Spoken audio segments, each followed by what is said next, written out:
You probably think you know the story of the Headless Horseman, right? Well, what if I told you Washington Irving's classic tale isn't really a ghost story at all?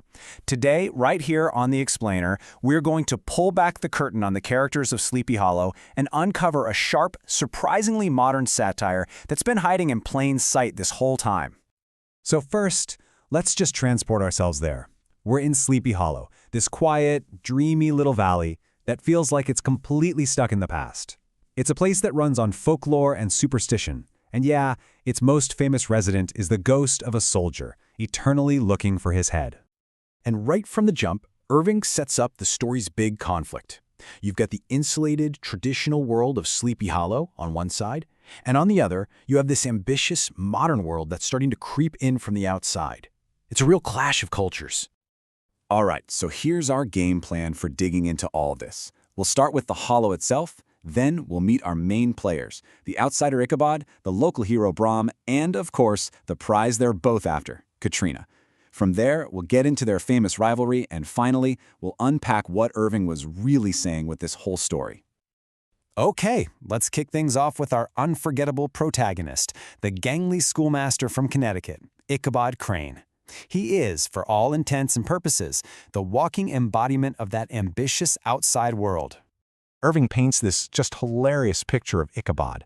I mean, the guy is a walking contradiction. In the schoolhouse, he's this big, scary disciplinarian, but the second he steps outside, he's completely vain, terrified of everything, and always looking out for number one. He tries so hard to fit in, but it's just obvious he never will. And you can see his total alienation perfectly in his relationship with books. He likes to act like he's this big intellectual, right? But his knowledge is paper thin. For the folks in Sleepy Hollow, who would much rather hear a good ghost story than read a book, his little library on witchcraft is just weird. It's a troublesome way of thinking they just don't get, and they don't trust it. And let's be totally clear about what's driving this guy. He's not in love with the beautiful Katrina Van Tassel. No way. What he's really after is a greedy, all-consuming hunger for her family's incredible wealth, the farmland, the food, the easy life. To him, she's not a person, she's a prize. Now, every good protagonist needs a rival, an antagonist, and for Ichabod, that's Abraham Van Brunt, who everybody in the valley knows as the one and only Brom Bones. Brom is basically everything Ichabod is not. He's the native son, the beloved town hero. He's handsome, strong, loves a good time, and is totally comfortable in his own skin. Everybody looks up to him. He is the spirit of Sleepy Hollow. So Brom is more than just a guy. He's the protector of the status quo in Sleepy Hollow. When this outsider, Ichabod, shows up and tries to steal the town's greatest prize, Brom uses his popularity and his well-known love of pranks to defend his turf. Okay, so now let's talk about the character at the very center of this whole tug-of-war, the wealthy and beautiful Katrina Van Tassel. You know, Katrina isn't so much a fully fleshed-out character as she is, well, a force of nature in this story.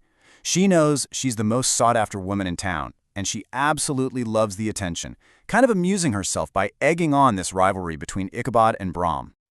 And this is why their fight is so important. The battle for Katrina's hand in marriage, it's really a fight for something way bigger. She symbolizes the wealth, the land, the entire future of Sleepy Hollow. Whoever wins her, well, he wins the valley. So all of this builds and builds until we get to the story's legendary climax, where the rivalry between tradition and ambition finally comes to a head on one very dark, very spooky night. And this is where that core conflict really snaps into focus. I mean, this isn't just two guys fighting over a girl. It's a battle of opposing worlds. You've got Ichabod's greedy, forward-looking ambition on one side, and Brom's traditional, deep-rooted contentment on the other. It's intellect versus brawn, outsider versus insider. So after Ichabod gets chased from the party and has that terrifying run-in the woods, the story leaves us with the million-dollar question. Was that a real ghost? Or was it something very human? Now, Irving is clever. He gives us clues that point in both directions. The superstitious villagers? They're totally ready to believe the Headless Horseman claimed another victim. But the physical evidence and what we know about Brom points to a much more down-to-earth explanation. And the absolute key, the smoking gun, is the smashed pumpkin they find next to Ichabod's hat the next morning. That tells you everything you need to know. It's almost certain that Brum, the master prankster, dressed up as the ghost and used Ichabod's own superstitions against him to scare him out of town for good. So what's the big takeaway here? Well, the story is so much more than a campfire ghost tale. It's a really sharp, witty commentary on American society. With Ichabod gone, Sleepy Hollow just doubles down on its old ways. The villagers actually burn his few books. It's this final, symbolic act, completely rejecting the outside world of progress and troublesome ideas that he represented. The valley stays frozen in time, just how they like it. And this is Irving's absolute masterstroke. Here comes the satirical twist. The narrator tells us that Ichabod didn't just vanish. Nope. He ran off to the city and became a huge success. A lawyer, a politician, eventually even a judge. He was a total failure in the traditional world, but a massive success in the modern one. And then, Irving adds this one final brilliant layer. He's constantly reminding us, the readers, not to be as gullible as Ichabod was.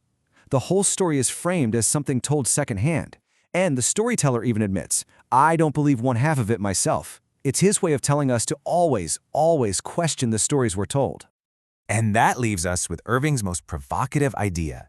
The very same traits that made Ichabod a total failure in a small, traditional community, his arrogance, his greed, his self-serving nature, Irving suggests those are the exact qualities you need to succeed in the so-called progressive world of law and politics. And that is a sharp, timeless critique that might hit even harder today.